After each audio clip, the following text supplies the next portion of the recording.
அனைவருக்கும் வணக்கம். சுட்டி 360 அப்படிங்கிற சேனலுக்கு வரவேற்கிறோம். இன்றைக்கி செய்தித்தாளில் இடம்பெற்ற முக்கியமான ஒரு நியூஸு. கிறிஸ்துவ மதத்துக்கு மாறினால் எஸ்சி அந்தஸ்து பறிபோகும் என்று உச்சநீதிமன்றம் முக்கிய தீர்ப்பு வழங்கியிருக்கு.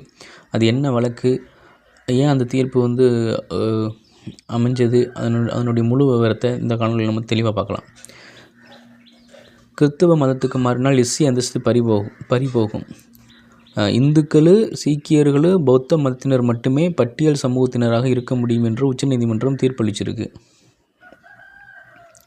ஒரு எஸ்சி அப்படிங்கிறவங்க இந்துவாக இருக்கணும், சீக்கியராக இருக்கணும், பௌத்த மதம், இந்த 3 மதத்தில் இருந்தால் மட்டும்தான் அவங்க அந்த பட்டியல் இனத்தில் இருக்கிறாங்க. இல்லை அப்படின்னா அவங்க கிறிஸ்டினாவோ முகலாயர்கள் முஸ்லீமாவோ மாறிட்டாங்க அப்படின்னா அவங்களுடைய எஸ்சி அந்தஸ்து பறிபோகும் அப்படிங்கிறது தான் அந்த தீர்ப்புடைய முக்கிய அம்சம். இந்த தீர்ப்புடைய வரலாறை பார்த்துடலாம். ஆந்திராவுடைய குண்டூர் மாவட்டத்தைச் சேர்ந்த கொத்தபெல்லம் கிராமத்தைச் சேர்ந்தவர் தான் சித்தாந்த ஆனந்த் அப்படிங்கிறவர்.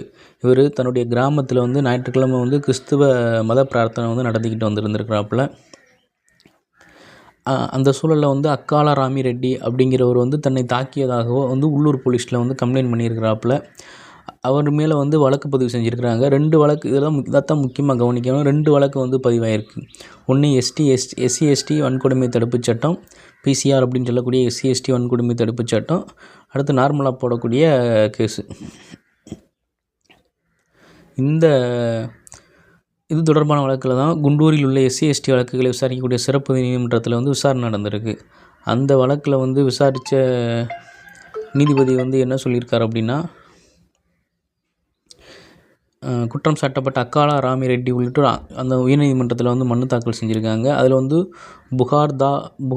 புகார்தாரர் சிந்தா ஆனந்த் கிறிஸ்துவ மதத்துக்கு மாறி அதாவது இந்த புகார்தாரர் சிந்தா ஆனந்த் ஒரு கிறிஸ்டினா மாதிரி 10 வருஷம் ஆச்சிருச்சு.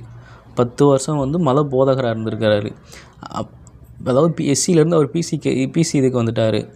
அப்போது அவர் எஸ்சி எஸ்டி வன்கொடுமை திட்டத்தில் அவர் புகார் அளிக்க முடியாது அப்படின்னு வழக்கை அந்த ஆந்திர உயர்நீதிமன்றம் ரத்து செஞ்சிருச்சு.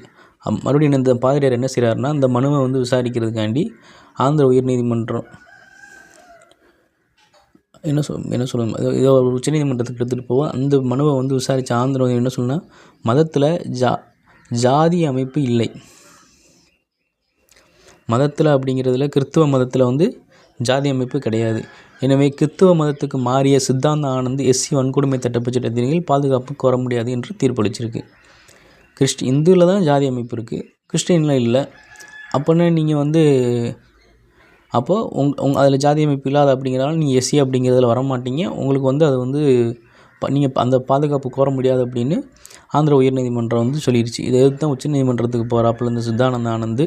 இந்த மனு விசாரித்த உச்சநீதிமன்ற நீதிபதிகள் பிரசாந்த் குமார் மிஸ்ரா, மன்மோகன் அடங்கிய அமர்வு விசாரித்து தீர்ப்பளிச்சிருக்கு. அதில் என்ன சொல்கிறாங்க அப்படின்னா, அந்த தீர்ப்பில் மிக முக்கியமாக இந்து சீக்கியம் புத்த மதங்களை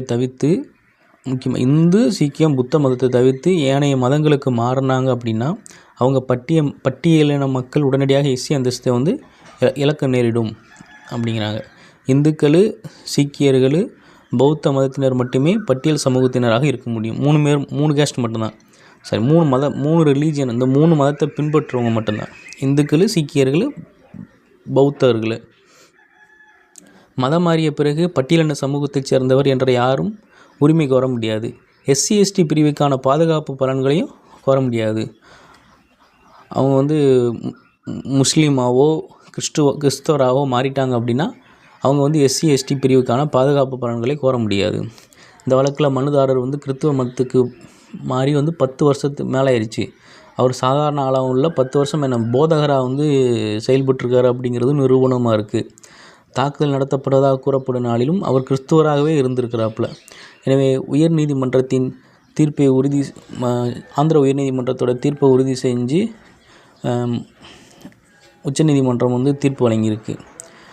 மனுதாரருடைய அந்த மனுவை தள்ளுபடி செஞ்சுருக்கு. நன்றி.